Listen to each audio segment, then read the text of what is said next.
ఇక్కడ తెలంగాణలో నిన్న ఆవిర్భావ దినోత్సవాలు అయితే పెద్ద ఎత్తున ఘనంగా జరిగాయి. ఆవిర్భావ దినోత్సవంతో పాటు మా జాతికి కావచ్చు, లేకపోతే తెలంగాణకు జరుగుతున్నటువంటి ఆంధ్ర పైచేయి గురించి కూడా ఎక్కువ యుద్ధం జరిగినట్టుగా అనిపించింది. నా గన్ పార్క్ దగ్గర కావచ్చు, లేకపోతే ఎక్కడైనా తెలంగాణ వ్యాప్తంగా అన్ని పార్టీల వాళ్ళు, ఉద్యమకారులు, విద్యార్థి నాయకులంతా కూడా జనసేనని కావచ్చు, జన సైన్యాన్ని కావచ్చు పెద్ద ఎత్తున దుమ్మెత్తు పోసినట్టుగా అనిపించింది. ఎందుకంటే పవన్ కళ్యాణ్ చేసినటువంటి కామెంట్స్, పవన్ కళ్యాణ్ మాట్లాడినటువంటి మాటలు తెలంగాణని కించపరిచే విధంగా, తెలంగాణ ఉద్యమకారులని, తెలంగాణలో చనిపోయినటువంటి బలిదానాలు చేసుకున్నటువంటి విద్యార్థుల కుటుంబాలని అగౌరవపరిచినట్టుగా పెద్ద ఎత్తున తెలంగాణ కూడా జై తెలంగాణ నాదం ఎత్తుకున్నట్టుగా కనిపిస్తూ ఉంది. నిజంగా తెలంగాణ ఉద్యమాల గడ్డ, 1200 మంది బలిదానాలతో వచ్చినటువంటి ఈ తెలంగాణలో మళ్ళీ ఆంధ్ర హవా కొనసాగిస్తాం, ఆంధ్ర నాయకుల పెద్దరికాన్ని ఇక్కడ కొనసాగిస్తాం, లేకపోతే తెలంగాణ భూములు మళ్ళీ ఆంధ్ర నాయకులు స్వాధీనం చేసుకుంటారంటే వాళ్ళ పప్పులు ఉడకవని చెప్పొచ్చు. అయితే ప్రొఫెసర్ నాగేశ్వర్ ఇష్యూలో జరిగినటువంటి మొదలైనటువంటి ఈ ఇష్యూ, ప్రొఫెసర్ నాగేశ్వరరావు తెలంగాణ వ్యక్తి కాబట్టి తెలంగాణ జర్నలిస్టులపైన, తెలంగాణ ప్రొఫెసర్లపైన దాడులు జరుగుతూ ఉంటే ఇంకెంతకాలం సైలెంట్గా ఉండాలని చెప్పేసి తెలంగాణలో ఉన్నటువంటి ఉద్యమకారులు, తెలంగాణ వ్యాప్తంగా విద్యార్థి నాయకులు ఒక్కసారిగా పైకి లేశారు. ఎందుకంటే తెలంగాణ సాధించుకొని 13 ఏళ్ళు కంటిన్యూ అవుతున్న సందర్భంగా ఇప్పటికీ మళ్ళీ ఆంధ్ర హవా కొనసాగిస్తున్నట్టుగా అనిపిస్తూ ఉంది. నిజంగా ఇంతకుముందు బీఆర్ఎస్ హయాంలో కావచ్చు, తెలంగాణ సాధించిన తర్వాత 2014 నుంచి మునుపటి బీఆర్ఎస్ పార్టీ ఓడిపోయేంత కాలం కూడా ఎక్కువగా ఆంధ్ర హవా కొనసాగించినట్టు అనిపించలేదు. బహుశా మాకైతే అంతలా అనిపించలేదు. కానీ కాంగ్రెస్ పార్టీ అధికారంలోకి వచ్చినప్పటి నుండి ఎక్కువగా చంద్రబాబుకు, ఇతను శిష్యుడు కాబట్టి చంద్రబాబుకు ఒక గురువులా వ్యవహరించాడు, అంటే గురువు చెప్పిన దాన్ని ప్రతిదీ ఫాలో అవుతూ వచ్చాడని చెప్పేసి కూడా మనం ప్రతి విషయంలో కూడా ప్రతిరోజు మాట్లాడుతూ వస్తూ ఉన్నాం. అంటే ఇక్కడ కాంగ్రెస్ పార్టీ ఏది చేసినా టీడీపీ కోసం, లేకపోతే ఆంధ్రప్రదేశ్కు తెలంగాణలో ఉన్నటువంటి ఆస్తును కట్టబెట్టడం కోసం ఈ విధంగా ప్రయత్నాలు జరుగుతూనే ఉన్నాయని చెప్పేసి కూడా మనం చాలాసార్లు మాట్లాడుతూ వచ్చినాం. చాలాసార్లు వాటికి సంబంధించిన ఆధారాలతో కూడా చాలా ప్రేక్షకులందరికీ చూపెట్టేటువంటి ప్రయత్నం కూడా చేసినాం. నిజంగా ఇంత జరుగుతూ ఉన్నా కూడా కాంగ్రెస్ పార్టీ ఇన్ని రోజులు స్పందించలేదు.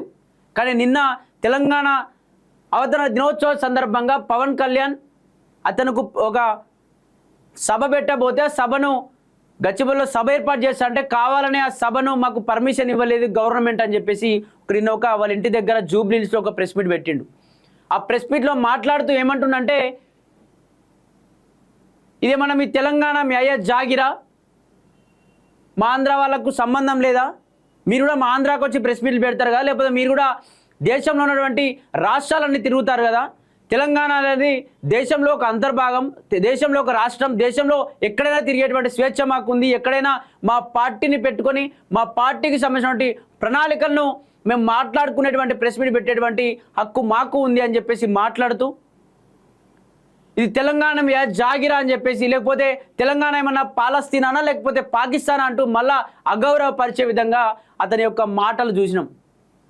నిజంగా ఎందుకు పదే తెలంగాణ పైన అగౌరవంగా ఎందుకు మాట్లాడుతున్నాడో ఇప్పటికి కూడా అర్థం కానిటువంటి పరిస్థితులు కనిపిస్తూ ఉన్నాయి. ఒకప్పుడు మాట్లాడుతూ ఆంధ్రాలో కొబ్బరి చెట్లు మొత్తం నాశనం అయిపోతున్నాయి, తెలంగాణ విడిపోవడం వల్లే తెలంగాణ వాళ్ళ శాపం తగిలి మాడిపోతూ ఉన్నాయి అని చెప్పేసి ఆ విధంగా కామెంట్ చేసి లేదు, నేను అసలు కించపరిచి మాట్లాడలేదు, ఏదో నవ్వుకుంటూ వాళ్ళ అనేసా అని చెప్పేసి మళ్ళీ దాన్ని వెనకేసుకు వచ్చేటువంటి ప్రయత్నం జనసేన నాయకులు కావచ్చు, పవన్ కళ్యాణ్ కావచ్చు చాలా చేసిరు. వాటి గురించి అడిగితే కనీసం వాటిపైన స్పందన లేదు. లేకపోతే తెలంగాణ విడిపోయిందని చెప్పేసి బాధతో నేను 11 రోజులు ఒక్క పొద్దున అసలు అన్నమే తినలేదని చెప్పేసి ఈ విధంగా మాట్లాడుతూ తెలంగాణని కించపరుస్తూ, అగౌరవపరుస్తూ, తెలంగాణ ఉద్యమకారులను, తెలంగాణ బలిదానాలు చేసుకున్నటువంటి కుటుంబాలను అగౌరవపరిచే విధంగా మాట్లాడుతూ మళ్ళీ అసలు జనసేన పార్టీకి ఇక్కడ మీరు జనసేన పార్టీ ఇక్కడ ఎలా పెడతారో చూస్తాం, లేకపోతే పవన్ కళ్యాణ్ ఏ విధంగా తెలంగాణలో అడుగు పెడతారో చూస్తామని బెదిరిస్తున్నారంటే నేను ఎవడు బెదిరించలే. తెలంగాణ పైన మాట్లాడితే మాత్రమే నేను బెదిరించారు, తెలంగాణ సంబంధించినటువంటి భూములు కొల్లగొడుతున్నావు కాబట్టి నేను బెదిరిస్తూ ఉన్నారు, తెలంగాణ ఆస్తిని కొల్లగొట్టేటువంటి ప్రయత్నం చేస్తూ ఉన్నావు కాబట్టి నేను బెదిరిస్తున్నారు. కోడి చెరువుకు సంబంధించినటువంటి కబ్జాలో 100% వాస్తవం ఉందనే విషయం నీకు కూడా తెలుసు. ఆ కోడి చెరుకు సంబంధించి మొత్తం అక్కడ ఉన్నటువంటి 20కి పైగా ఎకరాలు ఉంటాయి. 20కి పైగా ఎకరాలలో 10 ఎకరాలు మొత్తం నువ్వు స్వాధీనం చేసుకున్నటువంటి ఆ ప్రయత్నం చేసినావు. ఆల్రెడీ నీ పైన రిజిస్ట్రేషన్ చేసుకున్నావు. అది ఆల్రెడీ చెరువు అని తెలుసు, అది ప్రభుత్వ చెరువు అని తెలుసు, లేదు ప్రైవేట్ చెరువు అని చెప్పేసి, లేకపోతే మొత్తం వ్యవసాయ పంటను అక్కడ పండిస్తూ ఉన్నాను, దాదాపు నాకు ఒక 150-100కు పైగా గోవులు ఉన్నాయని చెప్పేసి పెద్ద ఎత్తున మాట్లాడుతూ వస్తున్నటువంటి పవన్ కళ్యాణ్ కావచ్చు. పవన్ కళ్యాణ్ ఉన్నటువంటి ఆ బ్యాచ్ అంతా, జనసేన బ్యాచ్ అంతా కూడా అంటే ఎంతోమంది ఈ జబర్దస్త్ల ద్వారా లేకపోతే ఇతర షోల ద్వారా సినిమాల ద్వారా ఫేమస్ అయిన ప్రతి ఒక్కడు నేను జన సైనికుణ్ణి అని చెప్పేసి తెలంగాణ మీద, తెలంగాణలో పుట్టి తెలంగాణ పైన విరుచుకుపడేటువంటి ఓ తెలంగాణ ద్రోహులారా మీకే. మీ పవన్ కళ్యాణ్ చేసింది 100% కబ్జానే. ఎందుకంటే ఇక్కడ మా టీం మొత్తం, మా డిజిటల్ మీడియా టీం మొత్తం మీ కోడి చెరువు దగ్గరికి వెళ్ళి, నీ కోడి చెరువు దగ్గర నువ్వు ఆక్రమించినటువంటి ఆ చెరువులో మధ్యలో వేసినటువంటి నీ కంచెను చూసినాం, లేకపోతే ఆ చెరువు చుట్టూ వేసినటువంటి కంచెను చూసినాం. అందులో వాటర్ వచ్చినప్పుడు, నీళ్ళు వచ్చినప్పుడు ఆ నీళ్లు మొత్తాన్ని నువ్వు అక్కడ బోర్ వేసి, అంటే 2 బోర్లు వేసినావు అదే చెరువులో. ఆ బోర్లు వేసి అక్కడ ఉన్నటువంటి వాటర్ మొత్తం నీ ఆ ఫామ్ హౌస్లో కావచ్చు, లేకపోతే నీ అక్కడ ఒక 10 ఎకరాల భూమి ఉంటే 10 ఎకరాల భూమిలో 1 గుంట 2 గుంటలు మాత్రమే గడ్డి అలికిను. నీ గోవులకు సంబంధించిన గడ్డి 100-150 గోవులు ఉంటే గుంట 2 గుంటల నీకు ఆ గడ్డి సరిపోతుందా? సరే, మిగతా ఇక్కడ ఏమైనా పంట పొలాలు ఉన్నాయంటే మరి అక్కడ ఏం కనిపించలేదు. మరి అక్కడ నిజంగా నీటి కింద ఇట్లా ఏమైనా పంట పొలాలు ఉన్నా మాకు తెలియదు. మరి నీళ్ళ లోపలికైతే మేము పోయి చూడలే. మరి నీళ్ళ లోపల ఇట్లా ఏమైనా వరి పంట పొలాలు లేకపోతే ఇంకా ఏదైనా ఆ గోవులకు సంబంధించినటువంటి గడ్డిలు అంటే లోపల ఏమైనా అలికినో మాకైతే కనిపించలేదు. మాకు కనిపించింది ఆ 10 ఎకరాల్లో సగం చెరువు కనిపించింది, ఒక 70% ఖాళీ ప్లేస్ కనిపించింది, ఒక 10% మాత్రమే, అంటే 1 గుంట 2 గుంటలు మాత్రమే ఆ గోవులకు సంబంధించినటువంటి గడ్డి అక్కడ కనిపిస్తూ ఉంది మాకు. ఇది ఏందని ప్రశ్నిస్తే అక్కడ నుండి పెద్ద ఎత్తున వాళ్ళ మేనేజర్ అంటే పార్థసారథి ఒక జీప్ వేసుకొని మమ్మల్ని ఎంత స్పీడ్ అంటే అదిగా ఆ స్పీడ్లో వస్తూ ఉంటే మమ్మల్ని గుద్ది ఆ చెరువులో పడేసి చంపేస్తారు అన్నట్టుగా కూడా ఆ స్పీడ్లో వచ్చి ఏమైనా ఈ చెరువుకు సంబంధించిన ఆధారాలు ఏమైనా చూపెడతాడేమో, లేకపోతే ఇది నిజంగా కబ్జా కాదేమో అని చెప్పేసి ఏమైనా చూపెడతాడేమో ఆధారాలు, లేకపోతే ఏమైనా ప్రూఫ్స్ వస్తాడేమో అని మేమనుకున్నాం. అచ్చుడే చెమటలు కక్కేస్తున్నాడు. లేదు ఇది మా సారుదే, మా సారు ప్రకృతి ప్రేమికుడు అయితే కబ్జా చేయొద్దు అన్నట్టుగా కూడా మాట్లాడినట్టుగా చూసినాం. ఇది అధికారుల తప్పే, లేకపోతే ఇటు ఎంఆర్ఓ రెవెన్యూ డిపార్ట్మెంట్ వాళ్ళ తప్పే, వాళ్ళందరూ తప్పుడుగా మాకు ఇవన్నీ ఇచ్చినారు, వాళ్ళ తప్పు, కావాలంటే మీరు పోయి వాళ్ళని అడిగండి అని చెప్పి మేమెందుకు కడతాం వాళ్ళని? పార్థసారథి గారు, మీ పవన్ కళ్యాణ్ గారు కావచ్చు, మీరు కావచ్చు, మీ జనసేన సైనికులందరూ పోయి ఒకసారి ఆ అధికారుల దగ్గర, రెవెన్యూ అధికారుల దగ్గరికి మాకు ఎందుకు ఈ విధంగా చూపెట్టిరు, ఇది ప్రైవేట్ చెరువు, ఇది మాది కదా, ఇది ప్రైవేట్ చెరువు కదా, ఇది ప్రభుత్వ చెరువు అని చెప్పేసి ఏ విధంగా చూపెడతారు మీరు అని చెప్పేసి వాళ్ళ దగ్గరికి పోయి అడగండి. అక్కడ వెళ్ళి పరిశీలిస్తే ఆ చెరువు కట్టను కూడా కబ్జా చేసినటువంటి ప్రయత్నం జరుగుతూ ఉంది. చెరువు కట్ట పైన కట్ట మైసమ్మ ఉంది, అందులో వినాయకుడి విగ్రహం ఉంది. అది సంబంధించి ఆ టెంపుల్లో, ఒక చిన్న టెంపుల్లో, ఒక గుడి, ఒక గర్భగుడిలో చిన్న టెంపుల్లో ఆ టెంపుల్ కూడా తీసేసినటువంటి ఆ కార్యక్రమం అక్కడ జరుగుతున్నట్టు అనిపిస్తూ ఉంది. ఎందుకంటే ఆ చెరువుకు వెళ్ళేటువంటి ఆ కట్టపైన దారిలో టోటల్గా అక్కడ ముళ్ళ కంచెలు వేసి లోపలికి ఎవరూ రాకుండా ముళ్ళ కంచెలు వేసి ఆపేసినటువంటి ఆ ప్రతి ఒక్క విజువల్స్, ప్రతి ఒక్క ఫోటోలు, వీడియోలతో సహా కూడా మీకు చూపెట్టేటువంటి ప్రయత్నం చేసినాం. అక్కడ లోపలికి వెళ్తూ ఉంటే మొత్తం ముళ్ళ కంచెలు, అసలు లోపలికి వెళ్ళరాకుండా కట్టను మొత్తం ధ్వంసం చేసే విధంగా జరుగుతున్నట్టుగా అనిపిస్తూ ఉంది. ఇప్పుడు దాదాపు ఏ ఊరిలో కానీ ఎక్కడ కానీ చెరువు కట్ట ఉన్నా, లేకపోతే కుంట పక్కన కట్టలు ఉన్నా నడుచుకుంటూ వెళ్ళడానికి, లేకపోతే వెహికల్స్ ఆ ప్రయాణం కొనసాగించడం కోసం కొన్ని కట్టలు లోపల చెట్లు ఏమున్నా, దానికి సంబంధించి ముళ్ళ పొదలు ఏమున్నా తీసేసుకుంటారు. కానీ ఇక్కడ ముళ్ళ పొదల చెట్లు పెద్ద ఎత్తున కట్టపైన పెరుగుతూ ఉంటే అది అలానే వదిలేసి ఆ కట్టను మొత్తం పూర్తిగా క్లోజ్ చేసేసి, ఎందుకంటే అతని ఫామ్ హౌస్ కావచ్చు, లేకపోతే అతని ఈ 10 ఎకరాలు కబ్జా చేసిన కోడి చెరువు సంబంధించింది కావచ్చు, మధ్యలో కట్ట ఉంది కాబట్టి దాన్ని తీసేస్తే మొత్తం ఒకే దగ్గర వచ్చేస్తుంది, కంచెలు లేకుండా అయిపోతుంది అనేటువంటి ప్రయత్నం కూడా జరుగుతుందని చెప్పుకోవచ్చు. సరే, పవన్ కళ్యాణ్ గారు, మీకు నిజంగా గౌల మీద ప్రేమ ఉంటే తెలంగాణలో ఉన్నటువంటి రైతులు చాలామంది ఉన్నారు, ప్రతి ఒక్క ఇంటికి ఒక 2 ఆవులు ఇవ్వండి, వాళ్ళు ఆర్థికంగా బలపడతారు.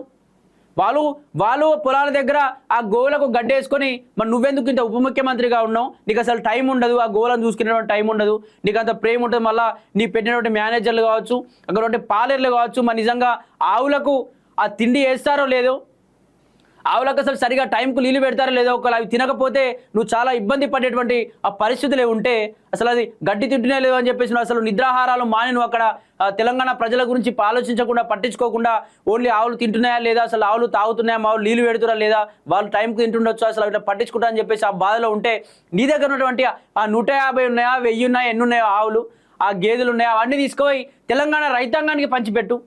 వాళ్ళు చూసుకుంటారు కదా, ఒకటి రెండు ఇంటికొక రెండు ఇస్తే అంత ప్రేమ ఉంటే ఇస్తే వాళ్ళే చూసుకుంటారు కదా. నీకు ఎందుకు అంత ఇబ్బంది? ఎందుకంటే ఉప ముఖ్యమంత్రి నీకు అసలు ఈ ప్రజల గురించి ఆలోచించడం అంటే టైమే ఉంటారు నీకు. ఆ పిఠాపురకు సంబంధించినటువంటి ఆ ఊర్లోనే ఇంకా మాకు ఇస్తున్నటువంటి సంక్షేమ పథకాలు ఇంకా మా ఎమ్మెల్యే వేయలేడు. అసలు గెలిచినప్పటి నుంచి మా ఏరియాకి అచ్చుడు బంద్ అయింది. అసలు ఓట్లు అప్పుడు ఎంత తిరిగిరు అంటే వాళ్ళు జబర్దస్త్ వాళ్ళు తిరిగిరు, లేకపోతే అందరూ కమీడియన్స్ తిరిగిరు, సీరియల్ సంబంధించిన తిరిగి అందరు తిరిగి ఇప్పుడు కూడా వచ్చి పట్టించుకుంటలేడు మమ్మల్ని. ఉనికన్నా ఫోన్ చేసినా కూడా అస్తం లేనట్టుగా మాట్లాడుతున్నారు అని చెప్పి చాలామంది మీ నియోజకవర్గ వాసులే మాట్లాడుతున్నారు. సో సార్ భయ్ ఓన్లీ సరే తెలంగాణ మీ ఆంధ్రప్రదేశ్ వ్యాప్తంగా కాకుండా ఉప ముఖ్యమంత్రి అని చెప్పేసి మీరు ఆంధ్రప్రదేశ్ వ్యాప్తంగా కాకుండా ఓన్లీ మీ నియోజకవర్గాన్ని, మీ పిఠాపురం నియోజకవర్గాన్ని ఒకసారి అభివృద్ధి చేసుకోండి. ఒకసారి ప్రజల్లోకి వెళ్ళండి, అలా సమస్యలు ఉన్నాయి వాళ్ళే పట్టించుకోండి. ఎందుకు తెలంగాణ మీద పడి ఏదైతే శనివారాలు ఆదివారాలు వీక్ ఆఫ్ వస్తే చాలు తెలంగాణలో వచ్చి మా తెలంగాణలో పంటరు, మా తెలంగాణ పోలీసులు మీ ఇంటి చుట్టూ మీరు పంటే కావాలి ఉండాలి, మీరు చేసే భూదందాలకు మా తెలంగాణ పోలీసులు కావాలి ఉండాలి. మళ్ళీ మా తెలంగాణలో తింటారు, తెలంగాణలో పంటారు, మా తెలంగాణ భూమిని కబ్జా చేస్తారు, మా తెలంగాణలోనే రకరకాలుగా అగౌరవపదంగా మాట్లాడేటువంటి పరిస్థితులు తీసుకొస్తారు. ఎందుకు ఈ విధంగా మాట్లాడుతున్నారు? ఇదే పవన్ కళ్యాణ్ గారు స్టార్టింగ్లో నేను చెగువేరా నుంచి స్టార్ట్ అయింది నా ఉద్యమం, చెగువేరా కోసమే నేను పార్టీ పెడతా ఉన్నాను అని చెప్పేసి మీ అన్న ప్రజాస్వామ్య పార్టీ పెట్టినప్పుడు ఒక ఇంటర్వ్యూలో చెప్పలేదా? మరి ఇప్పుడు ఎందుకు సనాతనిగా మారిపోయినావు? సనాతని తర్వాత మళ్ళీ ఈ కబ్జా కోరుగా లేకపోతే తెలంగాణ వ్యతిరేకంగా ఎందుకు మాట్లాడుతూ వస్తున్నావు? నువ్వే మాట్లాడుతున్నావు లేకపోతే నీ వెనక ఎవరైనా ఉండి నడిపిస్తున్నారా? మీకు సంబంధించిన గురువులు కావచ్చు, లేకపోతే మీరు ఎవరైనా నడిపిస్తున్నారా? అసలు నీ స్ట్రాటజీ ఏంటి? నీ ఫ్రస్ట్రేషన్ ఏంటి? అసలు మాకు ఎక్కువగా ఏమి అనిపిస్తూ ఉందంటే తమిళనాడులో ఆ విజయ్ గెలిచినప్పటి నుంచి నువ్వు ఎక్కువగా ఫ్రస్ట్రేట్కి గురవుతున్నావు అనిపిస్తూ ఉంది, ఎక్కువగా ఇబ్బంది పడుతున్నావు అనిపిస్తూ ఉంది. ఎందుకంటే చాలామంది ఫ్యాన్స్ కామెంట్స్లో కావచ్చు, లేకపోతే చాలామంది సోషల్ మీడియాలో నిన్ను చాలా ట్రోల్స్ చేస్తూ ఉన్నారు. ఆ తమిళనాడు వీసీకే టీవీకే పార్టీని చూసి నేర్చుకో. 2 సంవత్సరాల్లో పార్టీ పెట్టిన 2 సంవత్సరాల తర్వాత పోటీ చేసి దాదాపు 108 సీట్లు సాధించిన అతను చూసి నేర్చుకో. నువ్వు మొన్న ఫస్ట్ టైం ఓడిపోయినావు, సెకండ్ సారి గివే సీట్లు వచ్చినాయి. నువ్వు నీ పోరాటం ఏంది? 2014లో అప్పుడు పెట్టినావు నీ పార్టీ, ఏమైంది నీ ఇన్నేళ్ళ ప్రస్థానం అని చెప్పేసి మాట్లాడుతూ ఉంటే జీర్ణించుకోలేక, వాటికి సమాధానం చెప్పుకోలేక ఫ్రస్ట్రేషన్కి గురై కూడా నువ్వు మాట్లాడుతున్నటువంటి మాటలు మాకు అర్థమవుతా ఉంది. అతను సీఎం అయినప్పటి నుంచే నువ్వు తట్టుకోలేకపోతున్నావు. ఒక సినీ ఇండస్ట్రీలో ఎదిగినటువంటి వ్యక్తి, నాకంటే తర్వాత పార్టీ పెట్టిన అతను సీఎం అయిపోయాడు, నేను ఇంకా డిప్యూటీ సీఎంగానే ఉన్నా, అది కూడా పొత్తులో భాగంగా డిప్యూటీ సీఎంగా ఉన్నా అని చెప్పేసి నీకు పిచ్చిలేస్తుందని మాకు అర్థమైంది. సరే ఒకసారి చూద్దాం. పవన్ కళ్యాణ్ ఒకప్పుడు ఆ ప్రజాస్వామ్య పార్టీకి సంబంధించిన ఆఫీస్లో ఒక ఇంటర్వ్యూ జరుగుతూ ఉంటే ఏం మాట్లాడిందో ఒకసారి మీకు చెప్పేటువంటి ప్రయత్నం చేస్తా. శ్యామ్ మోహన్ అని చెప్పేసి అతనికి సంబంధించిన ఒక జర్నలిస్టు అతను పంచుకున్నాడు. అంటే అప్పుడు ఏం జరిగింది, ఏం మాట్లాడి పవన్ కళ్యాణ్ అని చెప్పేసి మనతో పంచుకున్నాడు. హాయిగా సినిమాలు చేసుకోకుండా మీరెందుకు రాజకీయాలకు వస్తున్నారని అడిగినప్పుడు చెగువేరా స్ఫూర్తితో మొదలుపెట్టి బడుగు బలహీన వర్గాలే నా ఊపిరి అంటూ తనను ఒకరు ఎంతగా వేధించింది అని ఆవేదనగా చెబుతూ పేరు ప్రఖ్యాతులున్న లాంటి హీరోకు ఎన్ని అవమానాలు జరిగితే సామాన్యుడి పరిస్థితి ఏంటి, అందుకే పాలిటిక్స్లోకి వచ్చాను అన్నారు పవన్ కళ్యాణ్ గారు. అతను ఏం ప్రశ్న వేసిండు? హాయిగా సినిమాలు చేసుకోకుండా మీరెందుకు రాజకీయాల్లోకి వస్తున్నారని చెప్పేసి ఒక ప్రశ్న అడగా అతను ఏం చెప్పిండంటే, చెగువేరా స్ఫూర్తితో మొదలుపెట్టి బడుగు బలహీన వర్గాలే నా ఊపిరి, వాళ్ళ కోసమే, వాళ్ళ సంక్షేమం కోసమే, వాళ్ళ ఆర్థికంగా బలం చేకూర్చడం కోసమే, వాళ్ళ యొక్క పేదరికాన్ని పోగొట్టడం కోసమే నేను రాజకీయాలకు వస్తూ ఉన్నా అని చెప్పేసి ఇంటర్వ్యూలో మాట్లాడుతూ, ఇంత పెద్ద నాలాంటి హీరోకే ఇటువంటి అవమానాలు, అసమానతలు ఇన్ని జరుగుతూ ఉంటాయి, అసలు సామాన్య ప్రజల పరిస్థితి ఏందని చెప్పేసి నాకు కన్నీళ్ళు వస్తూ ఉన్నాయని చెప్పేసి మాట్లాడేటువంటి మాటలు చూస్తూ ఉన్నాం. ఇది ప్రజాస్వామ్యం ఏర్పాటైన కాలంలో 21/10/2008లో జూబ్లీహిల్స్ గీతా ఆర్ట్స్ ఆఫీస్లో సాయంత్రం మాకు దాదాపు గంటన్నర ఇచ్చిన ఇంటర్వ్యూలో చెప్పిన ముఖ్యమైన పాయింట్. ఆ మర్నాడు సూర్యపత్రికలో ఫుల్ పేజ్ ఇంటర్వ్యూ వచ్చింది. ఆయన పిఏ ఫోన్ చేసి, సార్ చాలా హ్యాపీగా ఉన్నారు, ఆయన చెప్పినట్టు రిపోర్ట్ చేశారని చెప్పారు అని. ఆ తర్వాత ఒకసారి నన్ను సీనియర్ సంపాదకుడు శ్రీరామమూర్తి గారిని ఉదయం టీకి పిలిచి సామాజిక రాజకీయ విషయాలు అడిగి తెలుసుకున్నారు. అది చెరగని చరిత్ర. ఈరోజు ప్రెస్ మీట్లో తనెందుకు రాజకీయాల్లోకి వచ్చిందని చెబుతూ దివంగత వైఎస్ గారి పేరు చెప్పడం విచిత్రంగా ఉంది. జర్నలిస్ట్గా డాక్యుమెంట్ చేసిన వాస్తవాన్ని చెప్పడం నా విధి, కాబట్టి ఇదంతా పొలిటికల్ పోస్టులు మా విధంగా కాదు, కానీ తెలిసిన చరిత్రను చెప్పాలి కదా అని చెప్పేసి అతను మనతో షేర్ చేసుకునేటువంటి ప్రయత్నం చేసిండు. పవన్ కళ్యాణ్ స్టార్టింగ్లో రాజకీయాల్లోకి వెళ్ళాలనే ఆలోచన వచ్చినప్పుడు అందరికీ ఏం చెప్పిండు? నేను చెగువేరా స్ఫూర్తితో వచ్చిన, నేను ఒక హీరోగా ఉంటున్న ఇన్ని అసమానతలు, ఇన్ని రకాలుగా దూషించబడతా ఉన్నా, ఇన్ని రకాలుగా మాటలు పడతా ఉన్నా, అసలు సామాన్య ప్రజల పరిస్థితి ఏంటి? ఒక సెలబ్రిటీని నాకే ఈ విధమైనటువంటి పరిస్థితి ఉంటే సామాన్య ప్రజల పరిస్థితి ఏంటి? పేద బడుగు బలహీన వర్గాల పరిస్థితి ఏంటి? అందుకే వాళ్ళ జీవితాలు మార్చడం కోసం, వాళ్ళ పేదరికాన్ని నిర్మూలించడం కోసం నేను రాజకీయాల్లోకి, ఈ పాలిటిక్స్లోకి ఎంట్రీ ఇవ్వబోతున్నా అని చెప్పేసి మాట్లాడినటువంటి పవన్ కళ్యాణ్ ఈరోజు నిన్న ప్రెస్ మీట్లో ఏం మాట్లాడుతుండండి? వైఎస్ రాజశేఖర రెడ్డి కోసం నేను రాజకీయాల్లోకి వచ్చిన, అతడు ఇట్లాంటి నాయకుడు, అట్లాంటి నాయకుడు అని చెప్పేసి మాట్లాడుతూ ఉన్నటువంటి పవన్ కళ్యాణ్ అంటే పూటకో వేషం. నిజంగానే ఈ తెలంగాణ ఉద్యమకారులు కావచ్చు, కాంగ్రెస్ నాయకులు కావచ్చు, ఇటు బీఆర్ఎస్ నాయకులు కావచ్చు ఏం మాట్లాడుతూ ఉన్నారంటే, అతను ఒక ఆర్టిస్ట్కి ఎప్పుడు మేకప్ వేయడం, లేకపోతే ఎప్పుడు అక్కడ త్రివిక్రమించినటువంటి డైలాగ్స్ చెప్పడం తనకి ఏమి సాధ్యం కాదు. అతను అసలు ఏం కాదు, అసలు రాజకీయ నాయకుడు పనికిరాడు, ఎందుకు రాజకీయాల్లోకి వచ్చాడు అని చెప్పేసి అతనే తలబాదుకుంటా ఉన్నాడు. ఒక ఆర్టిస్ట్ డైలాగ్ చెప్పగానే అయిపోతాం, రాజకీయ నాయకులం, సీఎం అయిపోతాం అని చెప్పేసి వచ్చిండు. నాకు లక్షల మంది ఫ్యాన్స్ ఉన్నారు, ఓటేయంగానే రాజకీయాల్లోకి వచ్చేస్తా, ఓటేయంగానే సీఎం అయిపోతా. ఇక పిచ్చిలేస్తే దేశవ్యాప్తంగా, ప్రపంచవ్యాప్తంగా నా సినిమాలు రిలీజ్ అవుతున్నాయి కాబట్టి, ప్రపంచవ్యాప్తంగా ఫ్యాన్స్ ఉన్నారు కాబట్టి అసలు ప్రధాని నేను, లేకపోతే ఇంకా పిచ్చిలేస్తే రాష్ట్రపతి నేను అన్నట్టుగా ఆ పిచ్చిలో రాజకీయాల్లోకి వచ్చినట్టు అనిపించింది. కానీ అదే ఫ్యాన్స్ తెలంగాణలో ఉన్నారు. అదే ఫ్యాన్స్ తెలంగాణకు అన్యాయం జరిగితే కూడా నిన్ను క్వశ్చన్ చేసేటువంటి ఫ్యాన్స్ తెలంగాణలో ఉన్నారు. నిజంగా నేను కొండగట్టుకు ఏమో చేసినా అని మాట్లాడుతున్నావు కదా, కొండగట్టుకు చేసినటువంటి ఆ కోట్ల రూపాయలు నువ్వు మా తెలంగాణలో లేదా నా తెలంగాణలో ఎన్ని కోట్లు సంపాదించిన నీ సినిమాల ద్వారా? ఒక్కసారి నా తెలంగాణ ఉద్యమం అంటే నాకు ఇష్టం, తెలంగాణ కోసం నేను గద్దర్కు కారు కొనిచ్చిన, గద్దర్ అంటే నాకు అభిమానం, మీరు నన్ను ఆ విధంగా దూషించొద్దు, గద్దర్ పైన బుల్లెట్ల వర్షం కురిసినప్పుడు నేను నా దగ్గరికి వచ్చి పవన్ నా గుండెల్లో నాకు బుల్లెట్ దిగిందని చెప్పేసి నాతో చెప్పుకున్నాడని చెప్పి మాట్లాడుతున్నావు కదా. నిజంగా తెలంగాణ అంటే అంత ఇష్టం ఉంటే, తెలంగాణ ఉద్యమకారుల మీద అభిమానమే ఉంటే చనిపోయినటువంటి 1200 కుటుంబాల దగ్గరకు నువ్వు ఎందుకు పోలేదు? శ్రీకాంతాచారి తల్లి దగ్గరకు నువ్వు ఎందుకు పోయి మాట్లాడించలేదు? ఎంతోమంది ఉద్యమకారులు ఉన్నారు, ఉద్యమకారుల దగ్గరికి పోయి మీ తెలంగాణలో ఉద్యమకారులకు అసలు ఏం కావాలి ఏంటి అని చెప్పేసి వాళ్ళకి ఎందుకు ఆర్థికంగా మీరు ఆదుకునేటువంటి ప్రయత్నం చేయలేదు? లేకపోతే వాళ్ళకు సంబంధించి వాళ్ళకు మద్దతుగా మీరు ప్రెస్ మీట్ ఎందుకు పెట్టలేకపోయారు? వాళ్ళ కోసం తెలంగాణలో ఎందుకు పోరాటం చేయలేకపోయారు? నిజంగా అంత ప్రేమనే ఉంటే నువ్వు ఎప్పుడైతే తెలంగాణ విడిపోయిన తర్వాత 11 రోజులు అన్నం తినకుండా పడుకున్నానన్నప్పుడే తెలిసిపోయింది తెలంగాణ అంటే నీకు ఎంత గౌరవం ఉందో. మీ ఆంధ్రాలో కొబ్బరి చెట్టు నాశనం అయిపోతూ ఉన్నాయి, తెలంగాణ దిశ తల్లినప్పని చెప్పి ఆ విషయం చెప్పినప్పుడే మాకు అర్థమైంది తెలంగాణ అంటే నీకెంత అగౌరవంగా ఉందో, మా చరిత్ర మీకు ఎంత నిజంగా మా చరిత్ర మీకు ఎంత హీనంగా కనిపిస్తూ ఉందో, మా చరిత్రను మీరు ఏ విధంగా అగౌరవపరుస్తూ ఉన్నారని చెప్పేసి మాకు అర్థమవుతా ఉంది.